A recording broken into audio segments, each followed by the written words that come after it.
Hello mga mami!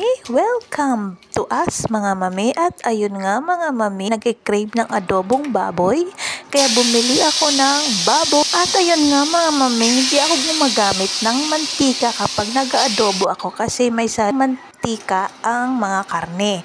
At ayun nga mga mami, ay pinakupsan ko muna yung baboy. Ayan, para lumabas yung pinakamantika niya. At pagkatapos mga mami, kapag lumabas na yung pinakamantika niya, ay inilagay ko na yung mga sangkap, yung sibuyas, bawang, at halu-haluin nyo na iyon mga mami. At naglagay ako ng oyster sauce at saka yung soy sauce. Ayan, so 1 tablespoon lang po yan mga mami. At hintayin nyo lang po siyang ma-reduce yung soy sauce at saka yung oyster sauce. At saka kapag nag-reduce na, ay lagyan na ito ng tubig. Ayan, tama lang na lumubog baboy para palambutin yung baboy.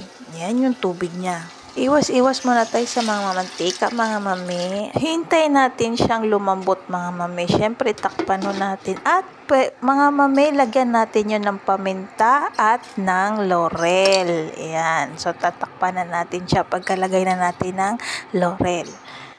Ayan. So hintayin natin yan na kumulo mga mami. Ayan. Kapag lumambot na yung baboy, ay isi-separate natin yung yung sabaw niya. Separate natin kasi magsasangkot siya tayo niyan.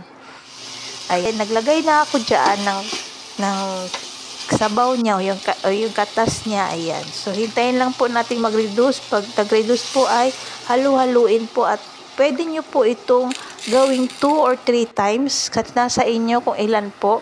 Ayan, so pag halimbawang tapos na po yung pagre-reduce ng pangatlo, ay ilagay na natin yung pinakasabaw niya.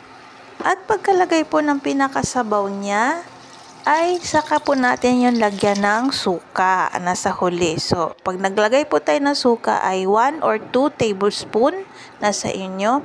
Ayan, ang gamit kong suka ay yung sukang paumbong. Pwede po kahit anong suka.